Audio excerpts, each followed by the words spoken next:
ఆ గుహలో కూర్చున్నాడు. ఆయన తన నామము శివనామము కలిపి జపం చేశాడు. ఓం నమో నారాయణాయ, ఓం నమ శివాయ.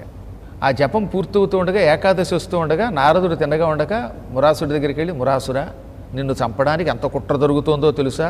భూలోకంలో విష్ణువు ఏకాంతంగా ఒక కొండ గుహలో కూర్చుని తపస్సు చేస్తున్నాడు. ఆ తపస్సు పూర్తయిందంటే నువ్వు ఆయన చేతిలో చచ్చిపోతావు, కాబట్టి నా మాట విను, ఆ తపస్సు పాడు చేస్తే నువ్వు చావు అన్నట్ట. అమ్మో, నన్ను చంపడానికి ఎంత కుట్ర జరుగుతోందా అని వాడు భూలోకానికి వచ్చాడు.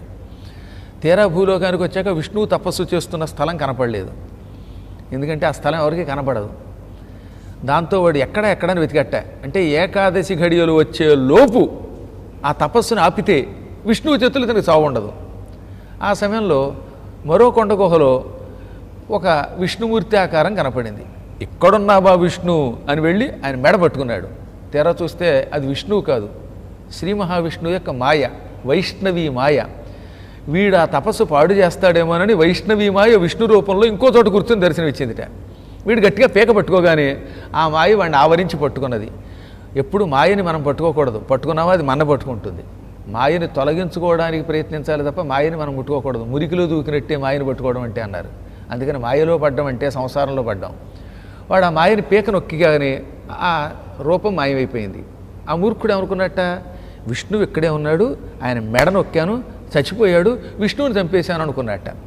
అనుకుని ఆనందంతో తిరిగాడు. నారద, ఏదో విష్ణువు నన్ను చంపుతాడన్నావు, ఆయన్నే చంపేశానన్నట్ట. చంపేస్తే పర్వాలేదు, కానీ ఏకాదశి వచ్చేదాకా ఆగి ఇక్కడ ఎక్కడన్నా విష్ణువు దాక్కున్నాడేమో పరిశీలించి వెళ్ళన్నాడు నారదుడు. వాడు విష్ణువు కోసం ఇంకా ఎక్కడన్నా ఉన్నాడేమో అని వెతికాడు, ఎక్కడ దొరకలేదు. చివరికి ఏకాదశి ఘడియలు వచ్చాక అప్పుడు నారదుడు అక్కడెక్కడి నుంచో ఓం నమో నారాయణాయ, ఓం నమశివాయ వినపడుతుందో చూడన్నట్ట. వీడు వెళ్ళి అక్కడ చూస్తే అక్కడ విష్ణువు తపస్సు పూర్తయింది. వాడు తెల్లబోయాడు. పీక నొక్కి చంపాను అనుకున్నాను కదా, ఇక్కడెలా కనపడ్డావంటే అప్పుడు నారదుడు అదే ఆయన మాయ, ఆయన మాయ అర్థం చేసుకోలేకే మేమంత తపస్సు చేస్తున్నాం అన్నట్ట.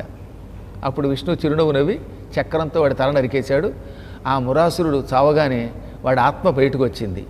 ఎప్పుడూ విష్ణువునే తెలుసుకోవటం వల్ల, విష్ణువు చేతిలో చచ్చిపోతాననే భయంతో చావటం వల్ల వాడి ఆత్మ బయటికి రాగానే అప్పుడు విష్ణువు, నాయన ఏం కావాలో కోరుకో, నా చేతిలో చచ్చావు గనక నీకు ఏదైనా వరం ఇస్తానన్నట్ట. స్వామి, నా పేరు మీదుగా ఈ ఏకాదశి భక్తులను అనుగ్రహించుగాక, భక్తులు నా పేరుని తలుచుకునేటట్టు చెయ్యన్నట్ట. అయితే ఈ ఏకాదశికి వైకుంఠ ఏకాదశి అని పేరు పెడుతున్నాను. నీ తలని ఉత్తరం వైపు నుంచి నరికాను కనుక ఈనాడు ఉత్తర ద్వార దర్శనం ఇస్తాను ప్రజలకి.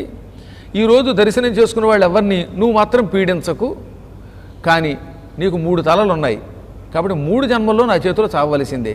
ఈ జన్మలో చచ్చావు, మళ్ళీ త్రేతాయుగంలో నా చేతిలో మరణిస్తావు, ఆ తర్వాత ద్వాపరయుగంలో కృష్ణావతారంలో నిన్ను చంపుతాను, అక్కడితో నీకు ఇక పునర్జన్మ ఉండదు, నువ్వు వైకుంఠానికి వద్దువుగాక అని వాణ్ణి పంపేసి, మురాసురుణ్ణి ఈరోజు తలుచుకోండి, మురాసురుణ్ణి నేను చంపినటువంటి కథ ఉందే, ఆ కథని ఈరోజు వినండి, విని నా దర్శనం చేసుకుంటే వారికి శాశ్వత కైవల్యం ఇస్తానని కూడా వరం ఇచ్చాడు. అటు మధుకైటభుల్ని చంపిన తిథి ఇదే, మురాసురుణ్ణి సంహరించిన తిథి ఇదే.